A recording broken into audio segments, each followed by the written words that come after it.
All right, everybody, welcome. We're so glad to see you tonight. Thanks for joining us. I am Irina Yen, and I'm the Director of Penn Wharton Entrepreneurship here in San Francisco. Welcome to Scale School. This program is hosted, it's a partnership with Penn Wharton Entrepreneurship, Baker Retailing Center, and Lifelong Learning.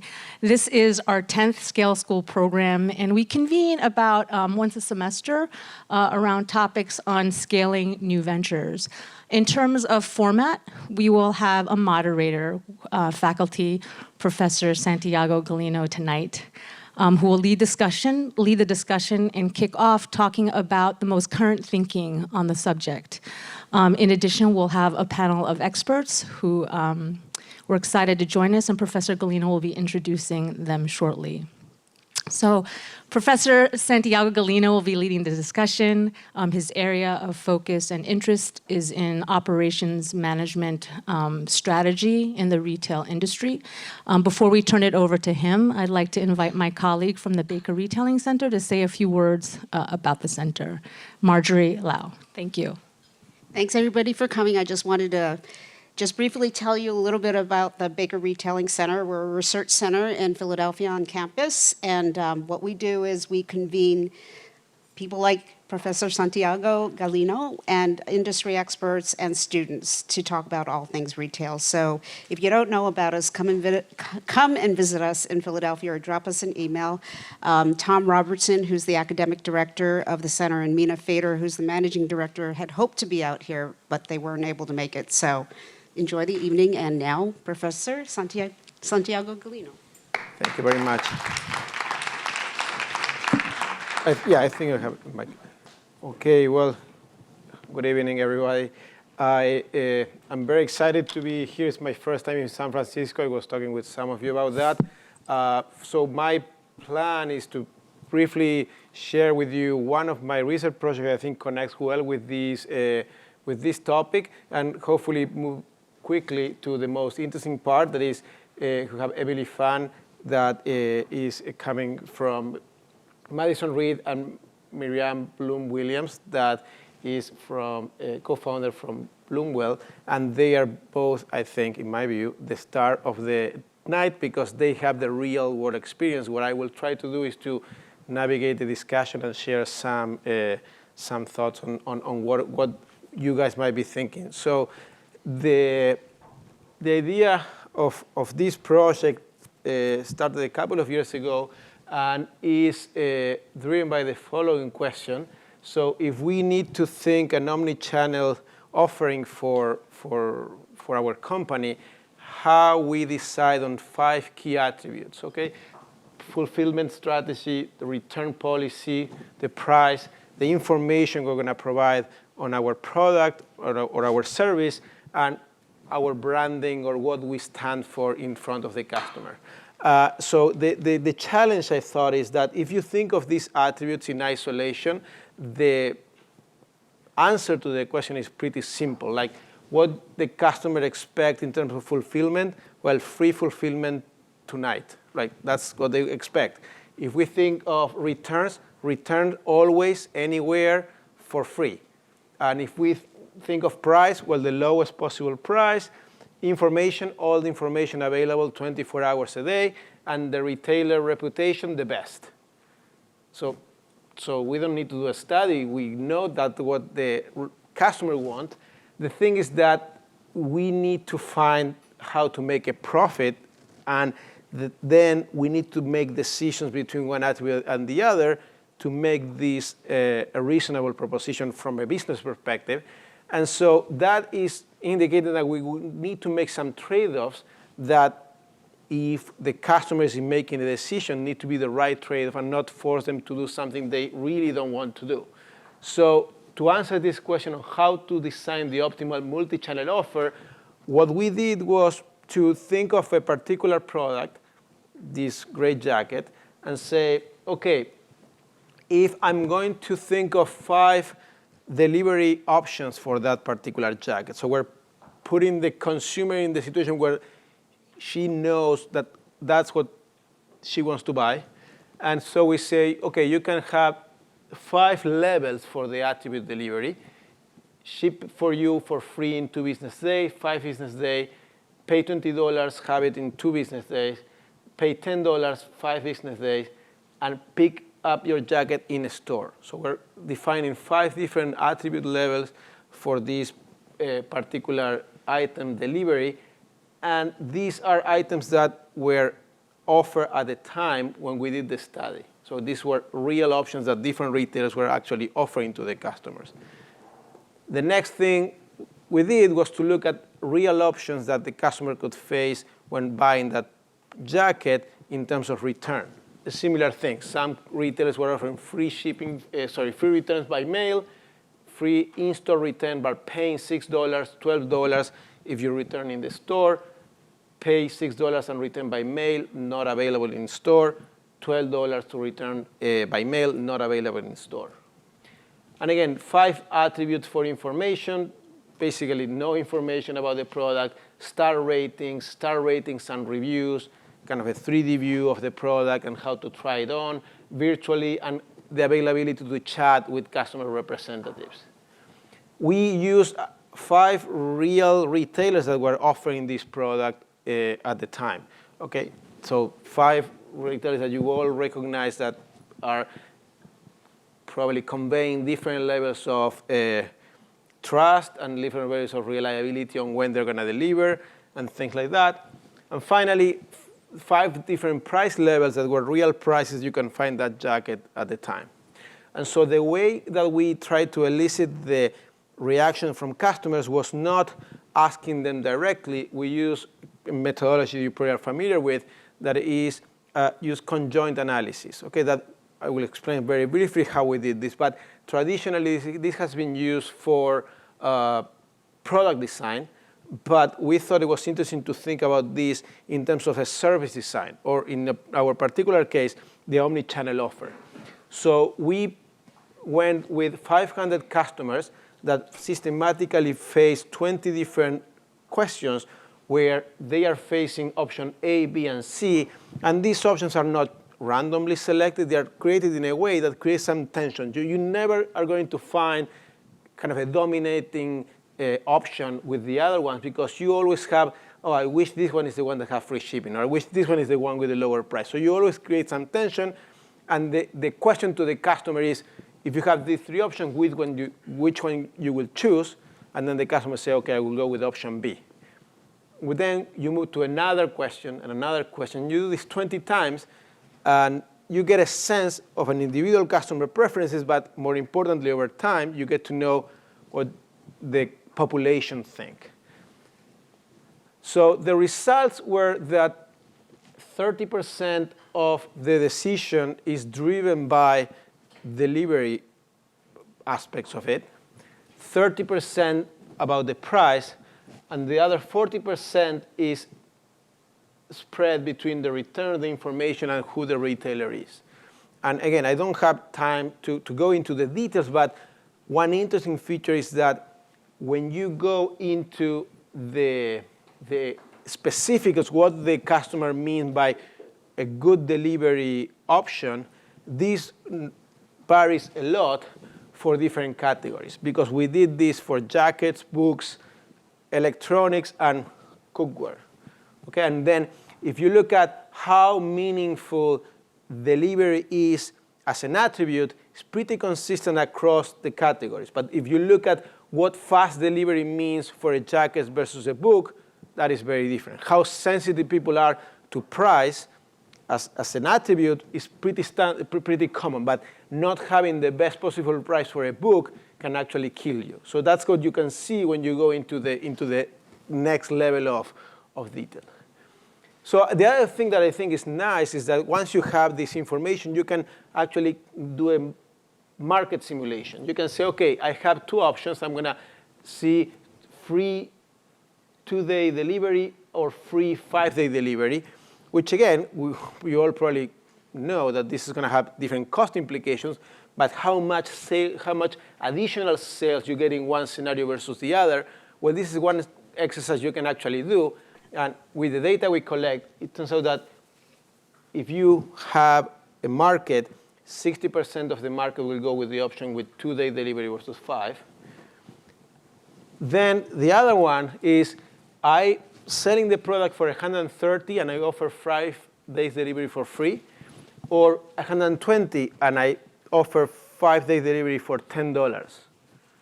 This is kind of, I'm offering you almost the same thing, right?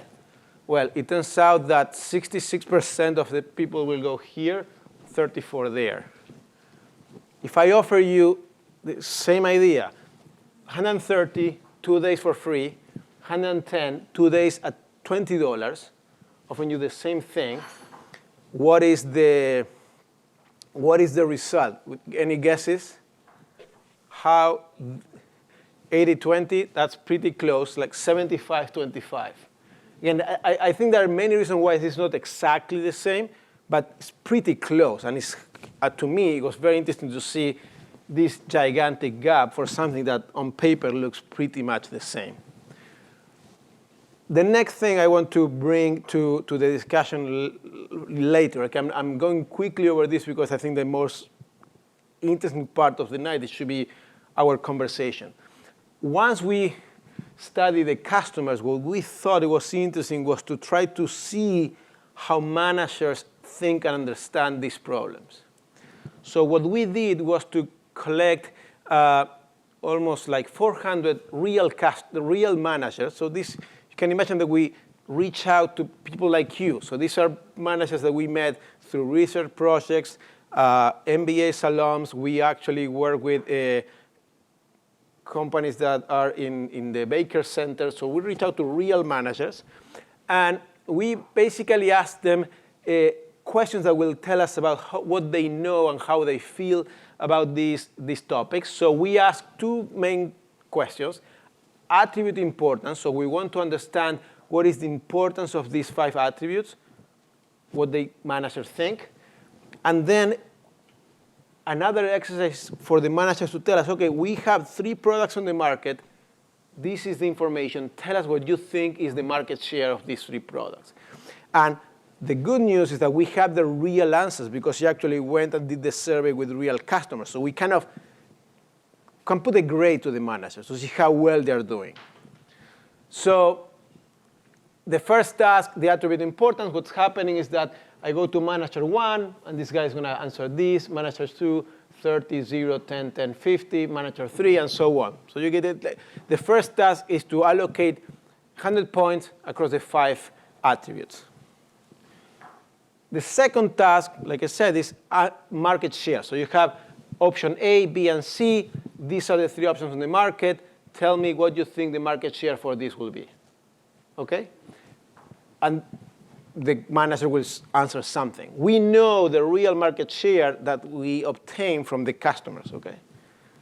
So this is the plot of the scores that the managers got on the attributes question and the market share questions.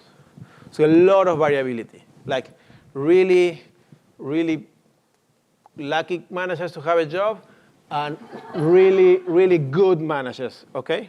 The other interesting thing is that you have people like that guy, really good estimating market share, not so good in the attribute scale.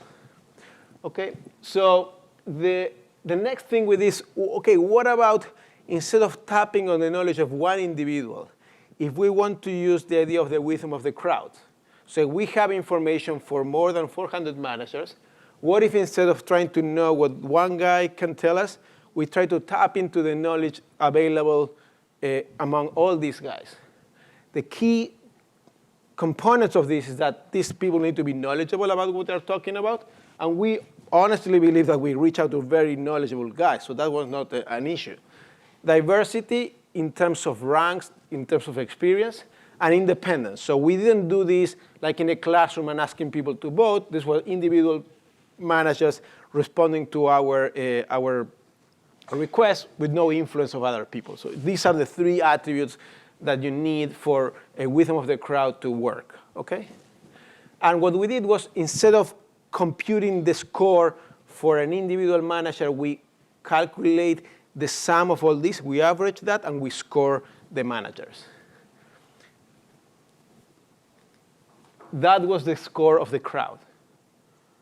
And the beauty of the score of the crowd is that it's extremely consistent when you look at the different attributes, at the different categories. So it's not fluctuating and moving a lot.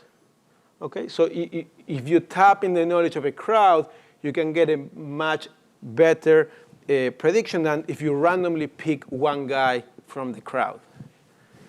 The other question that we thought was interesting, and I think is particularly relevant for many of you, that if you are in an early stage of a company, you say, okay, that's fine, but I don't have 150 managers to go and ask, okay? So that would be nice, but I don't have that. So the question is, how many managers make a good crowd? Because how many people is the minimum you need to start to get this good signal of asking around? So what we did was exactly that. So we look at the pool of managers, and we randomly took groups of 1, group of 2, 3, and we saw how good the estimates was getting as we increase the number of the size of the sample. It turns out that once you hit 10 managers, if you look at the blue line that gives you the average score, you're already pretty good. If you are concerned, which I think you should, not only about the mean, but also the confidence interval, with 20 managers, you are almost as good as with 50 managers. So you get a lot of good quality information with, I will argue, a relatively small group of 20 managers. And just to be precise, in some cases, these managers were very high in the organization. In some cases, they were experienced store managers. Okay, so these are people that tap in different backgrounds, different experience, but they're knowledgeable about the particular category we're looking at. Any questions about this before I transition to our guest? Any clarifications? Yes? I'm curious, when I think about Omnichannel, part of what I think about, at least with a lot of products, is the ability to try the product before you buy it. Does that fit into your list of 5? No, the try the product before you buy it, it was not an option. I think the omni-channel component of what we did was in the returns that you can buy online, return in a physical store. In the delivery, one option of the delivery was to pick up something in the store. So that was a component of the, if you want, the omni-channel offer. So having some level of interaction between the two. But I agree that would be something interesting to measure here. Okay. Yes? I'm going to give you the microphone. On your returns, did you have any kind of limitations, like how long a customer can return the product, or any, I don't know, like they could use it for a whole year and then return it back? I mean, yes. No. So like I show you in the 5 levels of the attribute return, the options were to return for free, both by mail or in a store, to pay for the return by shipping it back. We didn't went into these details, which I think are extremely relevant, like, okay, you can return only within 2 months, 3 months, and how that makes a difference. We didn't look into that.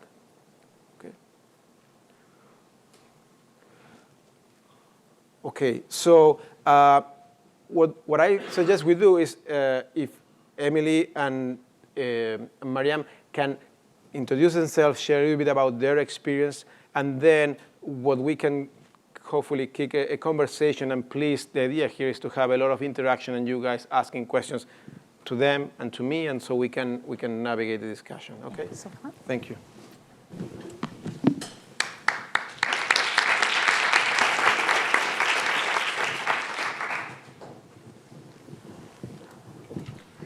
Miriam, do you want to go first? Is this thing on? Okay. Hi, I'm Miriam Bloom-Williams. I come from a very traditional retail background. I worked for big retailers in New York for over a decade, and recently tapped into all that knowledge to co-found Bloomwell, which is a direct-to-consumer brand for maternity apparel for the boss mom. It's great to be here with all of you. Hi, everyone. I'm Emily Fan. I'm at Madison Reed now, which is a salon quality permanent hair color company that is digital first, but we've also expanded to have our own salons, 4 here in the Bay Area, 2 in New York, and we're going to be opening in Texas later this year. So I'm responsible for supply chain operations, everything from inbound, working with suppliers, getting the inventory in, logistics and shipping and returns and all that good stuff. So everything end-to-end inventory. I've been at Madison Reed for 3 years now, and prior to that I was at Sephora for a couple years, and at Bare Essentials for before that. So I've been in beauty for a while, but then I also was at Walmart.com to start my supply chain career. So I thought that was a great combination to have you both on the panel because of the, if you want, like different stages that the companies are, and in all, and also considering, if you think of the omnichannel context, I think we were talking about this briefly before we start, that in your case, you're just starting, and you have an online presence, and you have some experience with pop-up stores. In your case, I think you have a much richer and complex interaction of channels. And so what I would be curious is to what extent you're seeing the customer asking for a more complete omni-channel experience. I'm thinking of a customer reaching out to you and saying, hey, I want to try this, where I can go and see how it fits. So trying to, going back to your question of, I'm trying to avoid the hassle of a potential return. Mm-hmm. And in your case, I would be curious to see or to learn, like, if you have experiences of someone buying something in a physical store, then trying to return it online, a subscription customer that is not happy or has want to renew something or need some more of the product and go to a physical store that is not even run by you and have some. So I'm curious about all these customers doing things they're not supposed to be doing because that's not part of what is your plan today. Yeah. So we were talking earlier that it is very category specific. So in maternity apparel, a woman's body is changing by the day. And so we think about what are her concerns or anxieties about fit. And so we have a lot of our customers that are, messaging us on Instagram or emailing us, hey, this is my pre-pregnancy size.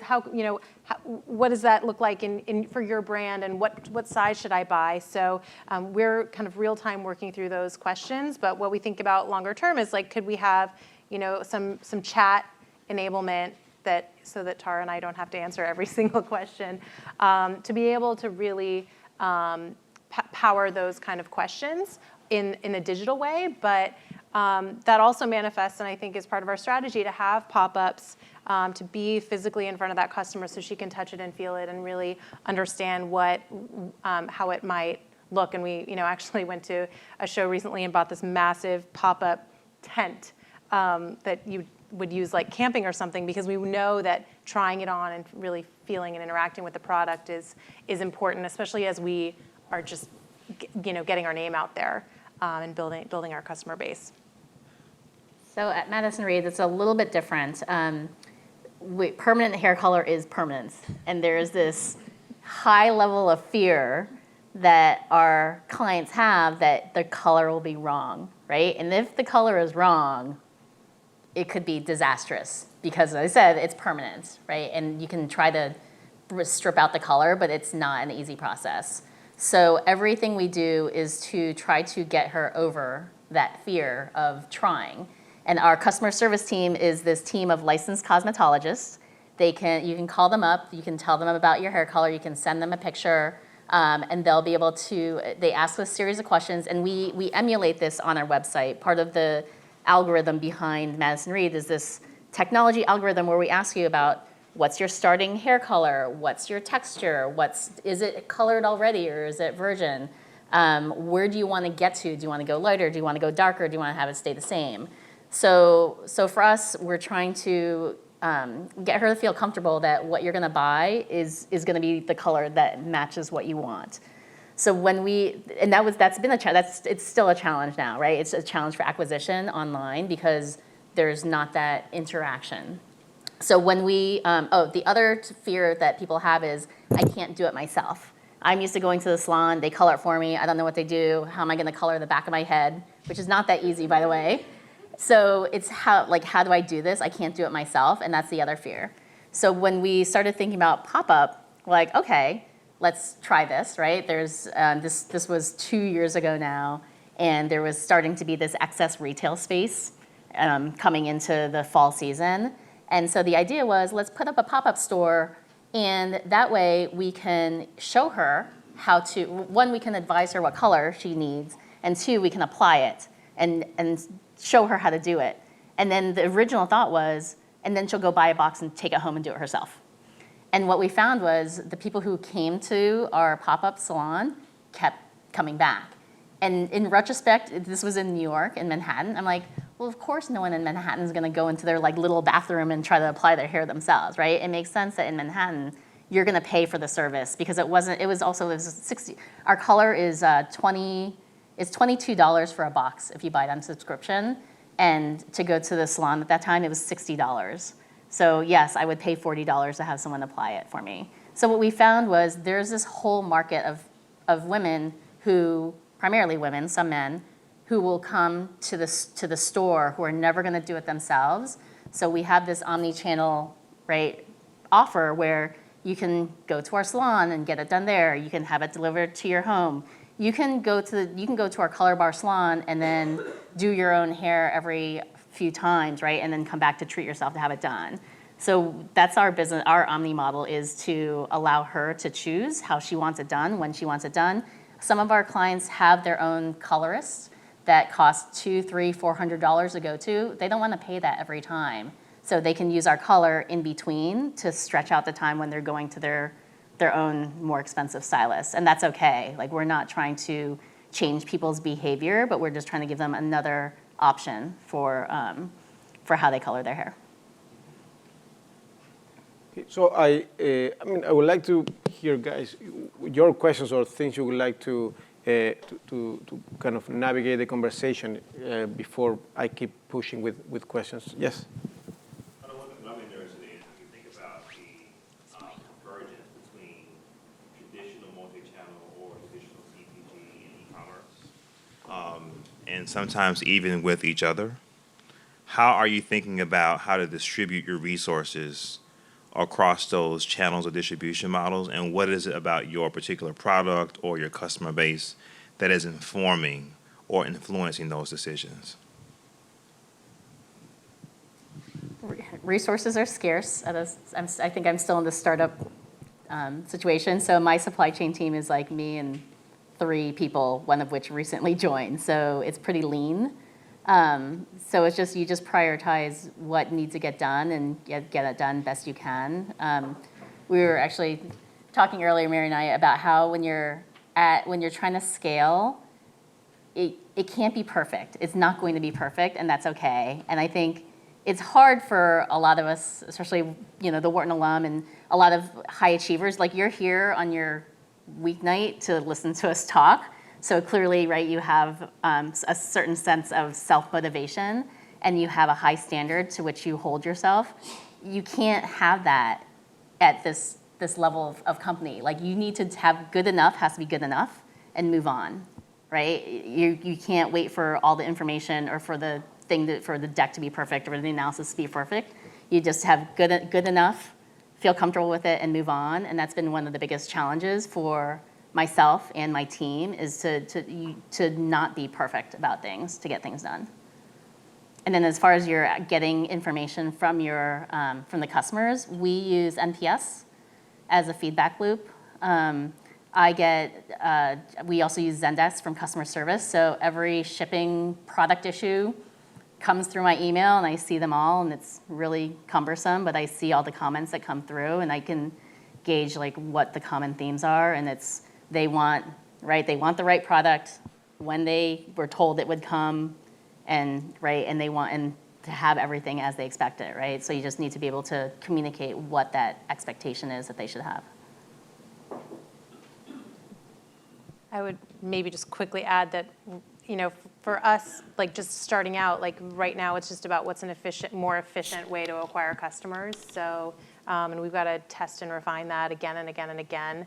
We're not in a position to just throw money at Facebook ads and just let that take care of itself. So it's really about what works for our customer, for our particular product, and just sort of test and refine over and over again. Yes. Just as background or context, could you explain, because I'm not familiar with your brand, what is your unique value proposition, the biggest competitive differentiator for your customers? Sure. So we started bloomwell. It's really my pain point at the origin.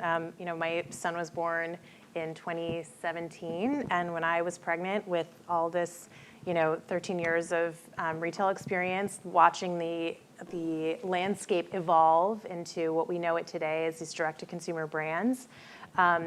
My own experience shopping for maternity apparel was abysmal, as was my co-founder's Tara, who's right here. And so what we really uncovered after both, identifying our own pain point and then reaching out to 60 of our friends and with a survey was that, and we asked 60 of our friends, tell us about your maternity style, where did you shop when you were pregnant, and what were you looking for that you couldn't find? And in 36 hours, we had 700 responses. And so what we really uncovered is this visceral reaction to maternity apparel. Even the word maternity, people are like, oh, what is that exactly, right? It's just, there are a lot of interesting conversations about women in the workplace right now, and parenthood in general. It's an evolving conversation.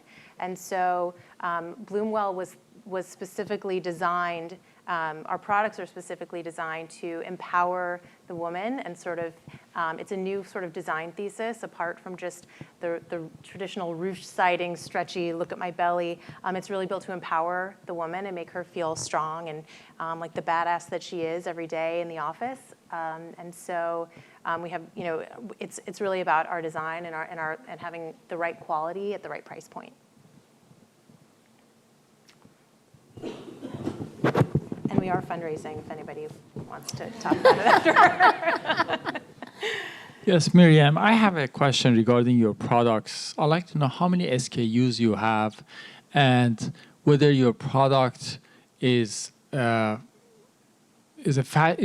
a big element in your product styles, because do you have to change it from season to season, or is this something like standard within the, I don't know, when the ladies get pregnant, is that a key issue or not? I don't know. But so if you can talk about a little bit about your SKUs, how you handle that for all these different sizes that are out there, and how often you update that. Mm-hmm.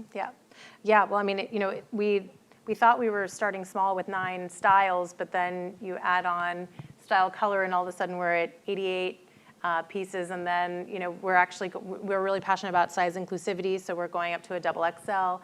In size 16. So we have a very fancy warehouse in my co-founder's basement in Sausalito right now. But the level of complexity increases quickly.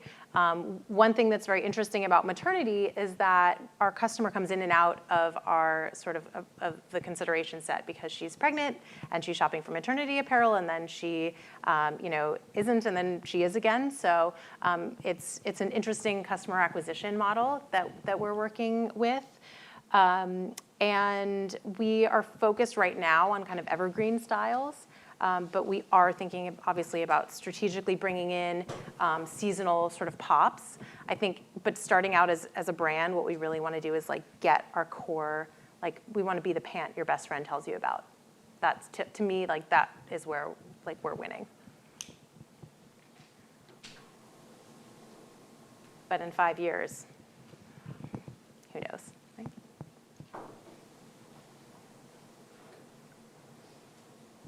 I just wanted to know more about some of the challenges you face daily in supply chain, whether it be fulfillment or reverse logistics, and some of the bottlenecks you experience at both of your businesses, as well as, since we're in Silicon Valley, some of the technological solutions to those bottlenecks that you're really excited about. So my two biggest pain points, shipping is number one, right? Everyone wants faster, cheaper, and it just keeps getting more expensive. So that's a continual challenge of how do I get faster shipping and at least try to stay flat to my shipping cost last year, which is a near impossible proposition. And to add to that, I'd mentioned that the price point of my color box is $22, and it's a subscription. You can also get a one-time box, but a primary customer subscription. And I'm charging $5 for shipping, and we're using smart mail, DHL. That's 3 to 7 days on average, and sometimes that means 10 plus calendar days, which is too slow in today's world. So that's my biggest problem. But it costs money, right? To get faster is expensive.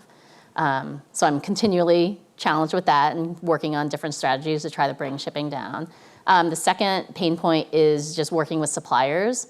Suppliers are just slow. I didn't understand until I got to Madison Reed and had to deal specifically with all of my suppliers. You give them a purchase order with a quantity and a ship date, and you have their lead times, what they say, and then they miss, unless you're babysitting some of them, they miss dates. So it's continually staying on top of your suppliers to hold them accountable. It's amazing how, I don't know, maybe I don't, but I feel like when I've talked to people about this, it's a consensus. You just have to, it's a full-time job to manage suppliers when I expect if I cut you a PO, I'm trying to pay you money for your service, and you're not meeting expectations. So those are the two biggest challenges.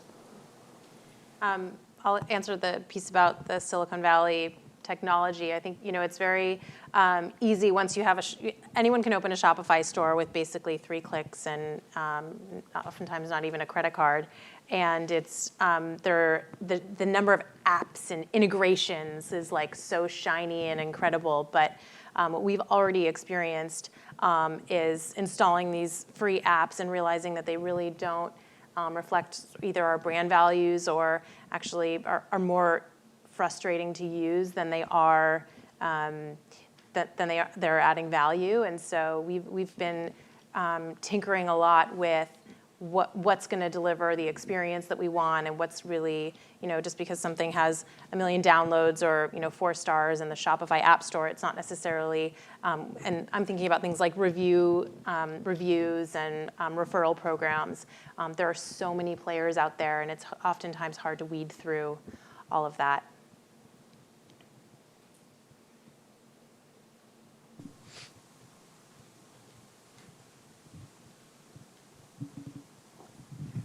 So where do the two of you source product? Is it all local and domestic, any international, and what are the challenges involved in making those decisions? So we currently source out of China. We were very lucky to get introduced to a wonderful factory through our production partners.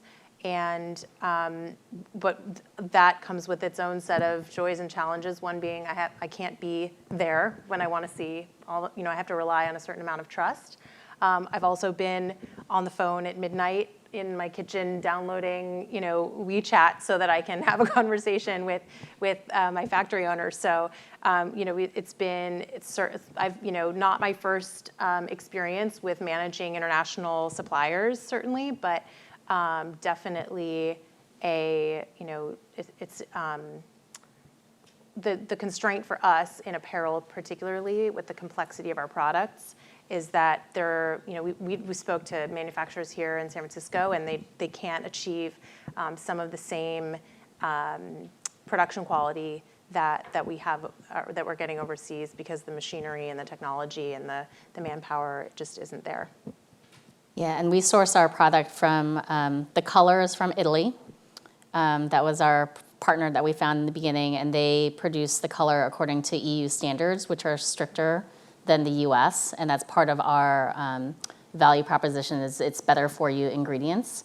And then other products, though, things like bottles and tubes, componentry. When I joined the company, everything was not being done turnkey. So when I inherited that, that's what I had to keep. So I'm buying tubes and bottles for my shampoo and styling products, and I'm bringing them, and there was from China, and then I'm bringing them into the US to have them filled. I have contract manufacturers that do the bulk and fill in the US. So I'm managing those pieces of the supply chain as well.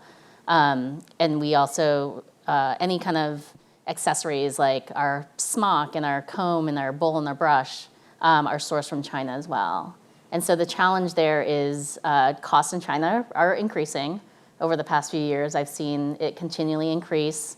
You have to manage around Chinese New Year, and after Chinese New Year, you have to hope that the factory's workers come back, because they don't, right? They don't, like, that's, I'm like, oh, I guess they don't, like, they don't really, I'm like, Chinese New Year's like a week, right? Like, it's like maybe 2 weeks, right, for the whole festival. month. But then it's like pretty much, yeah, you have to wait a couple weeks for people to come back from their villages to like come back to work if they come back.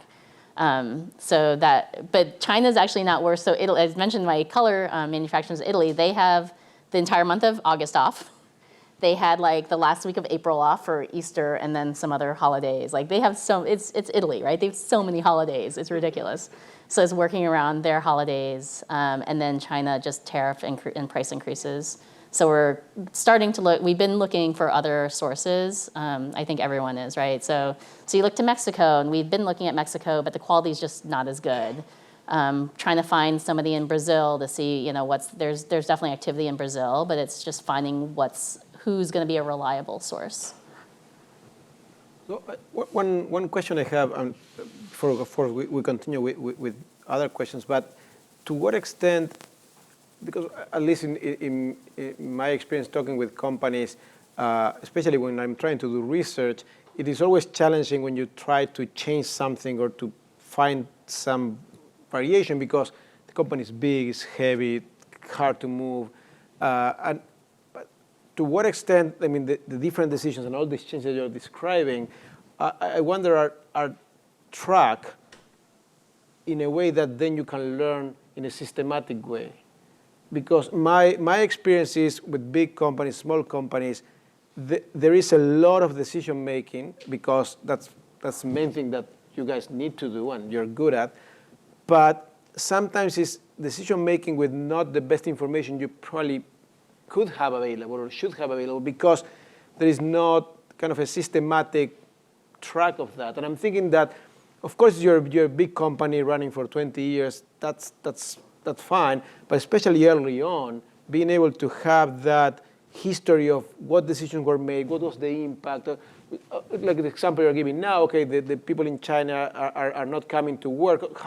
What's the impact of that compared to other issues you have, or things that you were describing of, I have the uncertainty and trust. So to what extent you're trying to systematically measure that, or if you're doing it or not, how much, what do you think about this issue? It's not, you do learn from now that I've been there for 3 years, there's certain things, you know, like, okay, Chinese New Year lasts like a month. So you you buy up so to plan for that dark period. Italy's gone for the whole month, and they need their orders. Actually, they're gone in August, but I have to place my orders now, or else I'm not going to be able to get planned for production before the end of July for them to ship in time. So you learn about timing in order to calendar yourself, but otherwise, other decisions, when you're at a small company, it's pretty nimble. Like, you just kind of know, you go with gut feel of like, I know I changed my wet product contract manufacturer within the first year of my tenure at the company, and it was because the existing, and that was already in process, so I didn't kick that off. But just working with a terrible contract manufacturer, you know, like, guys, we have to switch. But who you switch to, there's not time to do a bunch of research. The biggest piece of data, the best data points, are getting referrals from people that you know and you trust, right? That's what you use your network, and you find people in the industry who have used them, and you get some feedback, both good and bad, so you know what you're getting yourself into. And that's the quickest way to get to the answer that you need in order to make the decision. I think, you know, for us, there's two of us with one 10% time free intern. So you get what you pay for. So, you know, a lot of times, though, a lot of our day is really spent talking to other people, whether they're advisors or people in different industries, or, you know, investors, or just other co-founders. And I think the way we develop the wisdom of the crowds is really in just learning from our conversations with other people. And so that's really where I feel like, we might have a hypothesis and we'll sort of throw it out there in 4 or 5 different conversations and then take the time to then sort of, put those pieces back together and work through it. And maybe that's a 2-week process for a different idea, but then kind of we start to feel better about it once we work through it with our network. And that's been successful for us, just in terms of navigating this ever-changing, unprecedented, business for us is just talking it out with others. But if there's, of course, at Wharton we love a framework. So, if you have a framework that we can just one-stop shop, like let me know. So.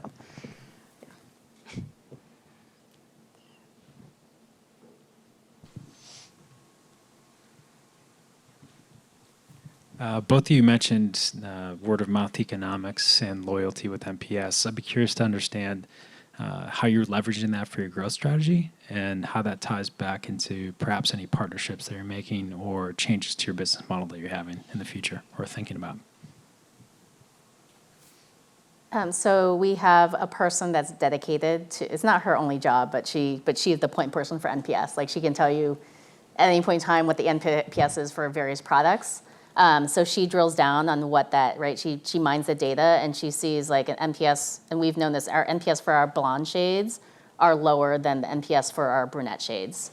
And so that tells us, right, we need to improve the form, like what is it, right? And then you look into the comments, you try to figure out what is it that's wrong with the specific shade, and we need to develop that, right? And so just the various comments, like you use the data to tell you the story of where are you weak and where do we need to beef up our assortment, whether it's our color assortment or other product assortments. So we're really thinking a lot about from our customer acquisition perspective, what other relevant adjacent brands there are in the space. So things like apps for moms or stroller companies, things that have the same eyes and awareness of the target customer that we want, prenatal vitamins. So we do spend a fair bit of time building relationships with other brands and really feel like there's a lot of value in kind of creating a shared awareness in sort of this new social, in the social world. So it's a big piece of our growth strategy.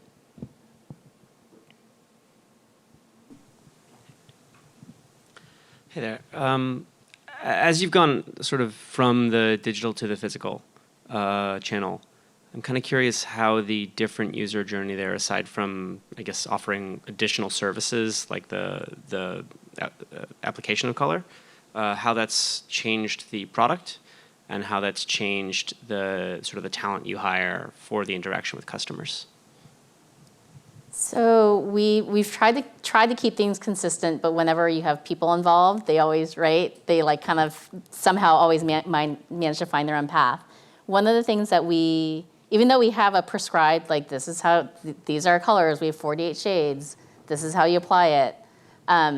What we were finding that was interesting was that the colorists were mixing colors to get to the right shade for that person. And they were mixing shades of like 10% this, 20% that, like something that you would never be able to replicate yourself, right? Like you'd have to, it's fine if you just mix 2, like fine, so buy 2 kits and mix them and you can manage that on your own. But when you're mixing fractionals, and so we're trying to get them to get away from that, but what that also told us was that we don't have the right shades, right? If you have to mix that often, it means we actually need to expand our assortment because there's a hole in our assortment where we need to produce that color that can just be handed over to her. And that goes back to my product development team to develop other colors. So that's part of it. But then, I mean, otherwise, it's a fairly straightforward process to color your hair. And so as far as services, we focus on color, right? That is our bread and butter is color. And we don't plan to, we have styling products in our assortment, but we don't plan to expand into, say, like color cosmetics, right? That's not, everyone's doing that, and that's not something that we're gonna do just because everyone else is doing it. We're focusing purely on our color. So we have our color service And then we have a root touch-up service, which is just a demi-permanent service. And we have a gloss service, which is add shine to your lengths. And that's it. So, right, so we're kind of trying to stay core to what we do. We don't offer cuts. We offer blowouts, but they're actually quite labor intensive. So we try to downplay the blowout, but we offer it because it's something that some people expect. But we're just trying to keep our in-store assortment defined, just as far as the services, just to keep it simple. And then also what we're finding is that the retail sales of our stores are doing quite well. There are people who will come off the street and buy retail. So as we're evolving we're on like our third version of our stores now. And this next upcoming version is gonna have more space for retail because we're realizing, we actually are making money off of people walking in and buying retail. So how do we capitalize on the space? Because that's what people are asking for.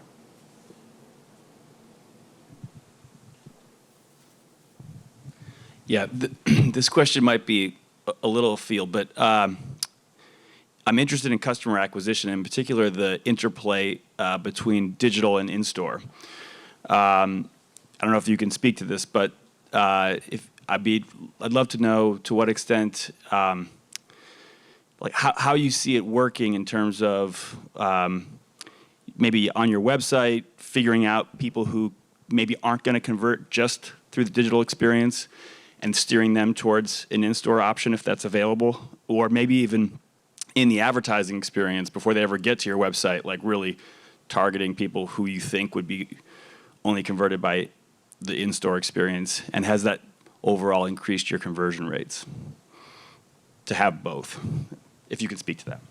Yeah, I don't have the metrics because I'm not that close to it, but what I can say is that, as I said, hair colors is hard, right? People are cautious, and it takes many times of them hearing of us for them to finally buy, right? No one hears of us and is like, oh, great, yeah, I'm gonna go try that hair color. Like, that just doesn't happen.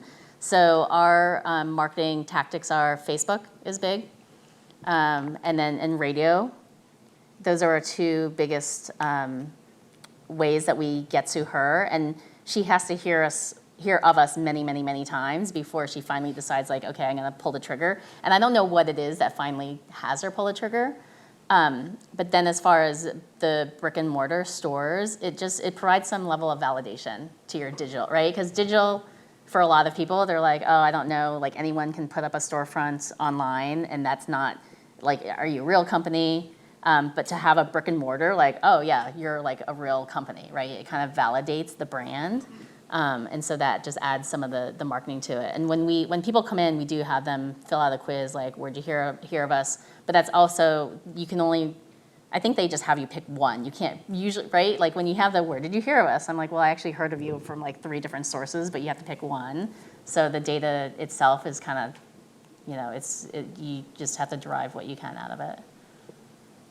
So let me comment on that, because we did a study in collaboration with Bonobos, not now, but before they were bought with Walmart, and they were trying to understand the value of the guide shops. Like at the time we did the study, they have like 40 something, and I think that part of their intuition behind this was acquisition, which we show that has value in acquisition for certain customers. That I think that what you described is pretty much what they saw and what we saw in the data. But the one analysis that we did that I thought was very interesting was, what if you get 2 customers that are Bonobos customers, and over time one of them go to the guide shop and this guy never goes to the guide shop? What we saw is that one of them changed trajectory. So it's not that they just make another transaction after knowing you and having interact with you. The moment this guy goes to the guide shop, start buying more frequently, more expensive products, returning less. And so the opportunity to have a physical contact for them, I'm not trying to argue this for any category, but for them, was driving a much more interesting customer lifetime value and relationship. So I think that, at least in my experience, I also have a research project with Warby Parker, and the story of a physical presence can drive acquisition, of course, but in my view, there is a much more interesting story on the journey of the customer once you were able to have them on board.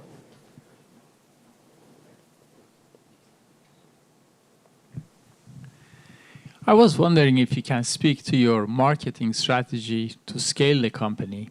And I know that you mentioned that you have stores, and I don't know if you have any stores or you're purely selling it online. So I guess you're advertising on Facebook or wherever else.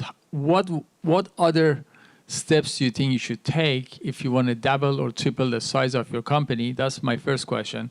Secondly, once you plan on certain sales level, how do you go about your projections on annual basis so you can place your orders with your vendors in China or Italy to figure out what you have to do, especially in Miriam's case, when you're a small company, cash is king, and you want to make sure you have the right inventory and not too much inventory. So can you talk about a little bit about your strategy, marketing side, as well as on the projections and going back to the purchases? Thank you.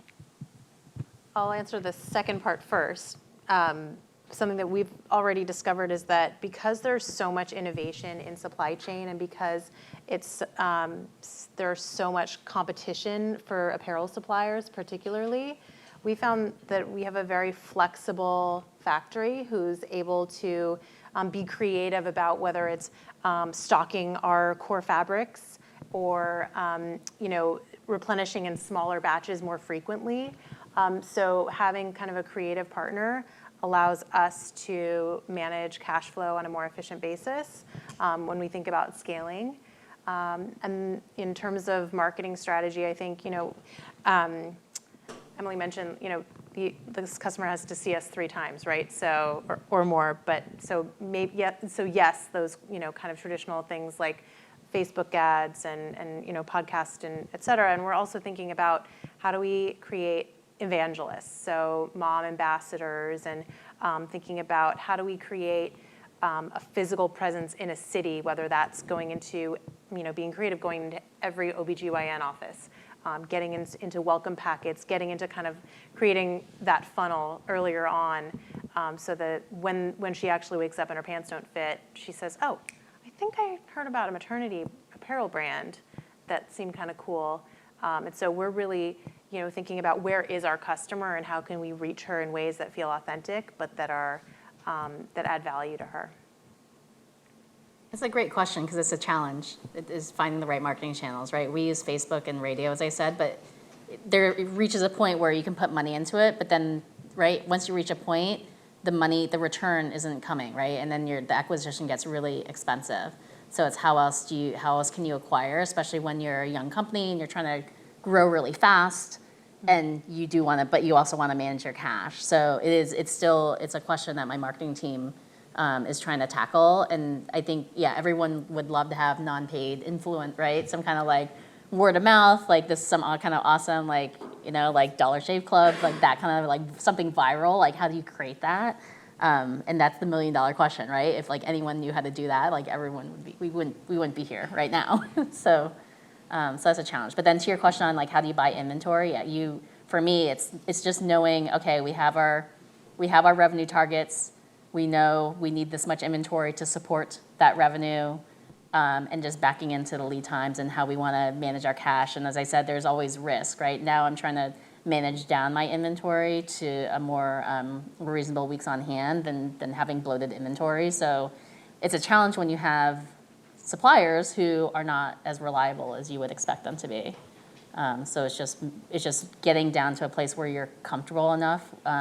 But like right now, I have a boat with color that landed in Boston that I'm like, I need to get that container out of the port, right? For like, I'm like tomorrow I'm gonna be like, is it pulled yet? Because I need to get that inventory to my distribution center so we can ship, because we're close to not being able to fulfill some orders.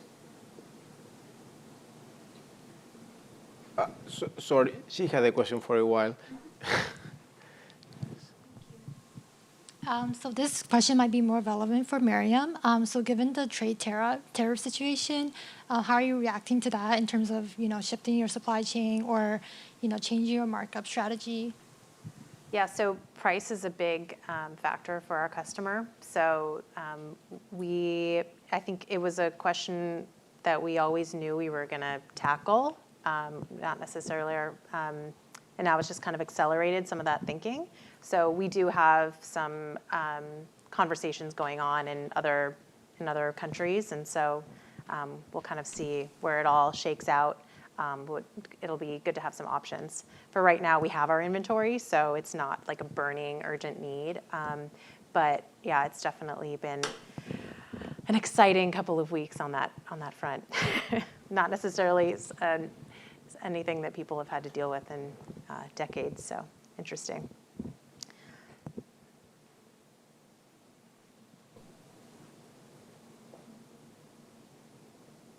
Which of your return option and experience do you think truly differentiates yourself from your competitors?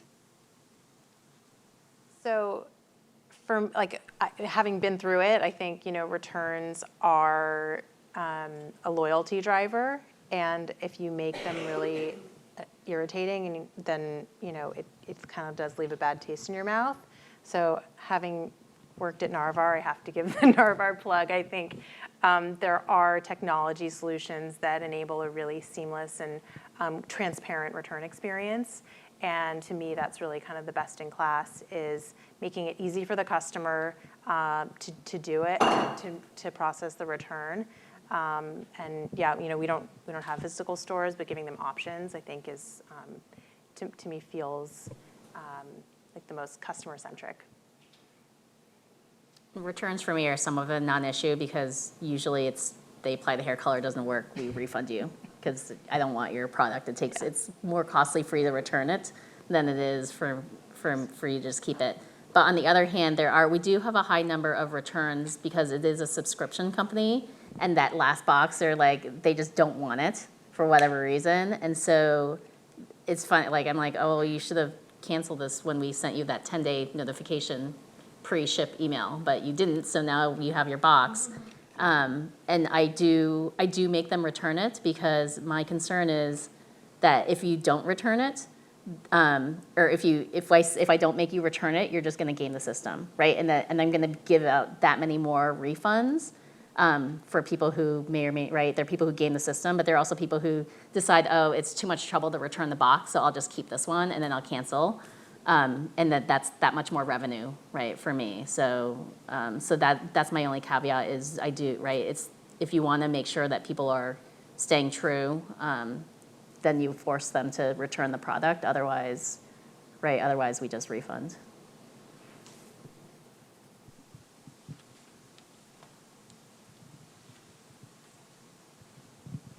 This is a question for Emily. So on the consumer packaged goods side, do you think about having an Amazon presence as well, as people can kind of discover you there? Or if you're not there, I can already see you have some maybe third-party listings on Amazon.com. So if it's not you controlling your 1P presence, how do you manage B2B2C, knowing that your primary focus is obviously B2C for good reason? Yep, so the sellers on Amazon are not sanctioned, those, right? It's like anyone can buy stuff and sell on Amazon, fine. It's not a big enough concern for me to worry about. I have explored fulfillment by Amazon, and it's prohibitively expensive. They don't do kitting, and so that's my primary business model is my fulfillment center kits, because you have your tube of color, you have your bottle activator, you have gloves to apply the color, you have a shower cap, you have shampoo, conditioner, berry cream, and wipes, right? So and then there's the box itself. There's like 11, 12 different components in this box that Amazon charges per pick, and it just gets really cost prohibitive. So not an option, even though we do use Amazon Pay. And so we have conversations with them about that. And I said, when you guys have kitting and you're ready to do this, then I'm looking forward to talking again. One of the things that I think is really challenging with Omnichannel is that you have sometimes decisions that are profitable for one piece of the decision, but not profitable in the other piece. Like offering free returns, you know that it'll drive customer lifetime value, but it's extremely expensive to offer. How do you go about making those decisions and maybe either drawing from your current experience or former experience? What data do you use to drive those decisions, or maybe an example of where you made a good decision or a bad decision, what you learned from it? I can share an example from my former life working at J. Crew, which is, they have a large physical retail presence as well as a significant e-commerce business. The store on Fifth Avenue got 500 units a day returns, e-commerce returns. And it was really, really onerous for the retail ops team to take all those in. But we did an analysis where we pulled all of the credit card transactions of returns and then checked in-store transactions same day and matched up the same credit card number, just the last 4 digits, not the whole thing, obviously. But we did actually see that e-commerce returns drive incremental revenue. So even if they're coming in to return that $70 shirt, they picked something else that ultimately was $100. So we were actually making money. So it did end up driving top line to accept the e-commerce returns, even if it was sort of annoying to manage and an unpopular retail ops decision. And I can give another flavor of the trade-offs that you have within an organization. So, right, there's always trade-offs between supply chain and marketing and acquisition. So, for example, my task is to keep my shipping costs down, and my acquisition team is tasked with acquiring customers. And for them to acquire customers, they offer free shipping. So, and it's just a matter of well, what's the cost, right? My shipping cost looks high. My net shipping margin is high because shipping discounts might be higher. But then again, we acquire that customer and they have a certain lifetime value, right? And so it's talking to your business partners, and you do the analysis and you do the math, and yes, it's worth it to spend another $5 on shipping to acquire somebody who's going to give you several orders over their lifetime. So there's always analysis that can be done to prove out what the answer should be, and it's just a matter of communicating, whether it's cross function within an organization or cross channel within a larger organization, to just get consensus on, okay, is this, even though it looks bad for one group, does it benefit the whole? Yes, I think in my experience, sometimes it's also hard to predict. We did a study a couple of years ago, kind of named the company because of the NDA to do the research, but this is a very large, I'm sure all of you will know, kind of furniture company, and they also sell home goods things. And they implemented this for 2010, 11, so early on when some companies were doing the buy online, pick up in the store. And this was an initiative done by the online part of the business. And they were super excited about this because they thought, well, now we're offering shipping option. Now if we offer pick up in the store, it's going to drive online sales up. Huge pushback from the stores because of the additional work that this potentially bring to them. This internal selling pitch was, well, but they're going to come to the store, buy some more. So we did the study to what actually happened, because they came to us, or we kind of agreed to do a project when they said, okay, we already did this, what is going on? Because they kind of still wondering how to measure that. So what we did was to try to see, okay, is this offering of pickup in the store is actually helping online sales? So we did the study, and the answer was not the case. So they are not helping online sales. They were actually decreasing online sales. So our first reaction was, well, we're doing something wrong, because how this can be, right? So you're offering something else, and suddenly sales go down. And so we keep looking, and what happened was that the moment that you offer buy online, pick up in the store, you are doing something that is you're disclosing your inventory position in the store. So we thought, well, maybe these are customers that go online, put something on the cart, and when you see the message, hey, you know what, you can pick it up in the store, they abandon the cart and they go to the store. We went to check cart abandonment, and cart abandonment went up by a lot. So this was actually what was happening. So if you look at total sales for the business, this was a net positive revenue thing. But the online guys that pushed for this, if they were looking just at their revenue, sales were down. And I mean, to the credit of this company, I think they have a very good conversation of putting all this on the table and saying, hey guys, you're pushing for this. It's actually good for all of us, but we just need to think who gets credit for what, because we don't want to stop this. Clearly, customers were using this in a way that they didn't anticipate. They were also using this in the way they thought, because we also saw that when the customer went to pick up something, they will end up buying something else. But I think that having this, if you want, holistic view of the omni-channel experience is key, because you're moving something here with the assumption that you know the effect. And again, customers, that's why I asked before, sometimes customers do things that you don't expect, and being careful on how you measure can be critical, right? I think in the larger organizations, I've seen that, so both at Walmart, buy online, pick up in store, like ship to store, when we first launched that, the stores were so nervous about it. You're adding, right? You're sending a bunch of stuff that they need to manage. And only over time they realize, like, oh, yes, this is benefiting me, right? There's all these studies show that people who pick up in store, they also stop to pick up groceries and spend more money while in store. And I think that does work for something like a Walmart. I was just talking to somebody today about the Amazon Kohl's pickup in store, and so this is just feedback that I got from this person who heard that it wasn't as successful. Or it hasn't been. I'm thinking, well, Kohl's is like, I don't shop at Kohl's, but Kohl's is like JCPenney's, or right? It's like, what are you gonna go and just pick up? They don't have grocery. They don't have. It's like clothing, right? So it's like less susceptible to just going and like picking something else up as you would as at a Walmart.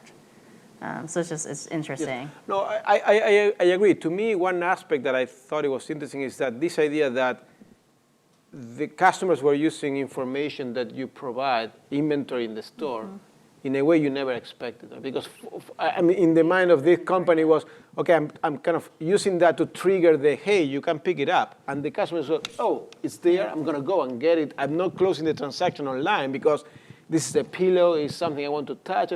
And you're telling me. Target. I do that at Target. I see, oh, ship to store, oh, it's at my store, I'll just go there and get it. Yeah, but I mean, but there's something that you don't want to go back, because clearly you're providing a good service for the customer. Is driving people to the store. Yes.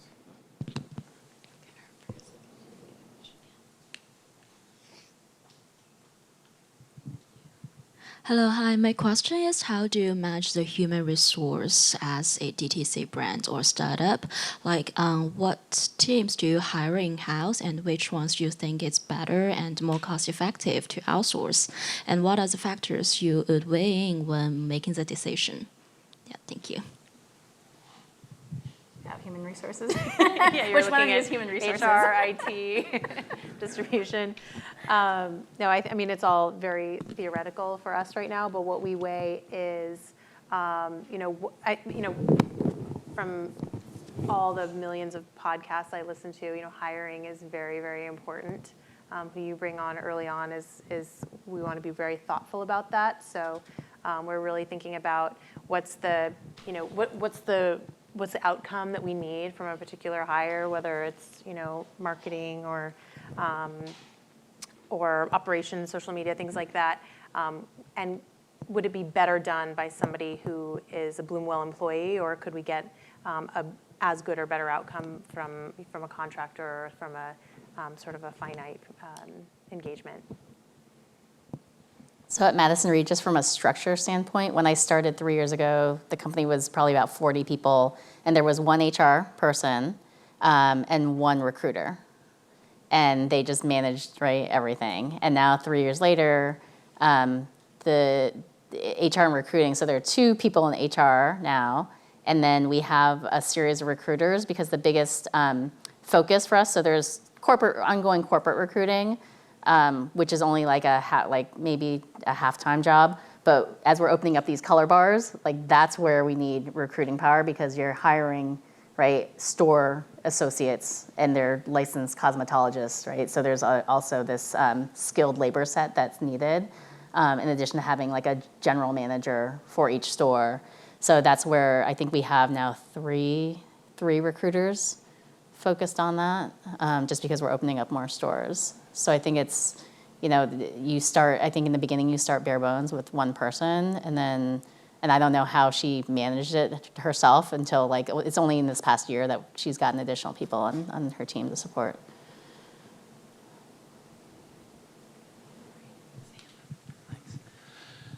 Emily, how do you think about the role of opening your own Madison Reed branded stores rather than selling to existing colorists and other hair care professionals? And was that a deliberate strategic decision, or has it naturally gone in that way? I think it was somewhat natural in that we still do sell to certain salons. There is like a small channel where we sell to whatever salons were interested in buying our hair color to use in their salons. But that industry is extremely fragmented. And you're selling to mom and pop store here, maybe this one person has like 2 salons. And when we tried to sell to the larger, there are some larger like salon conglomerates, but they're buying their hair color from these other, competitor, bigger brands, and they're entrenched. So to try to transition our hair color in is just such an uphill battle that it's just not even, it's not even worth it. And so that's where we pivoted to our own pop-ups, and it's been really successful.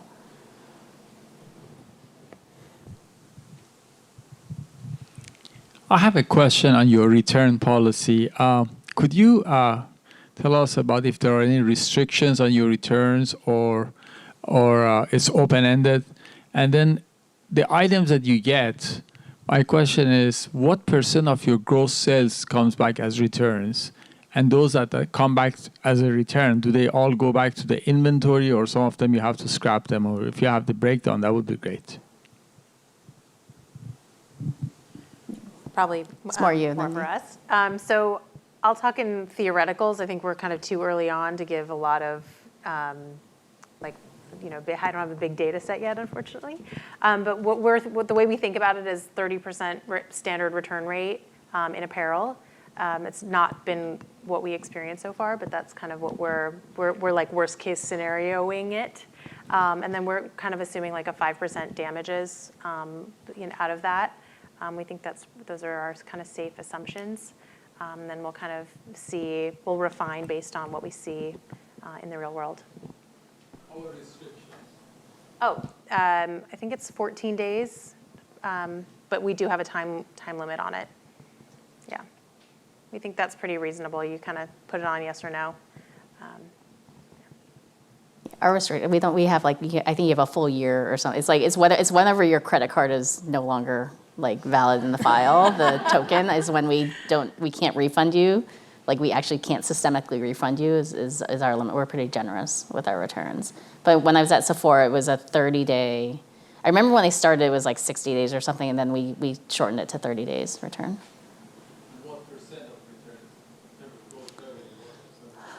returns? At Sephora, at Madison, we're low, right? Because we don't have that many returns. At Sephora, I feel like it was only a few percent, several percent. It's a lot lower than apparel.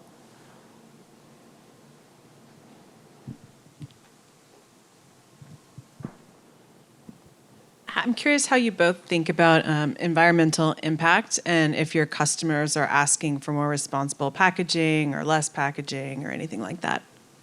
Very much so. That's part of our brand, is making sure things are better. It's better for you ingredients and having better packaging. It also helps to try to make your packaging really compact, so it's under a pound for shipping. But then as far as recyclability, I've actually been having conversations of, we should, because we don't prescribe how to recycle, but I think that's a thing, right? Like I remember getting my Blue Apron box and you get that little card of, here's what you do to recycle everything. And then I did it that first time, and then after that I'm like, I'm not gonna, right? It's kind of a pain to do, like it's kind of nice to do, and you're like, I'm gonna be environmental and do it. And I did it once, and then the rest of the time I'm like, But still, to be able to offer that, right, that's like a nice to have. So we're working on putting together, right, some kind of communication for our clients of like how right? Because some people will go to the effort of recycling, even if it takes that extra step. Like people, I think, are willing to try to be better about that. And so we're making efforts to put that together. As a consumer, what I sort of have observed is that being sustainable or environmentally aware is sort of table stakes for new brands. We are also challenged with weighing that against the price sensitivity of our customer, and so we're looking at a lot of different options, whether it's sustainable packaging. There's some really, really cool kind of new eco packaging options, and definitely, some new really interesting sustainable fabrics. There's a lot of innovation in that space, so definitely things that we would love to pursue. And certainly there's a lot of waste in apparel in terms of the water usage and things like that. So we're not ignorant of those things. What we've also built into to our brand is a give back program. So once she's done with her maternity clothes, she can use kind of like a thread up style package and send those back to the homeless prenatal program, so that someone who is pregnant and is kind of out there working can give those clothes a second life. So. Yes.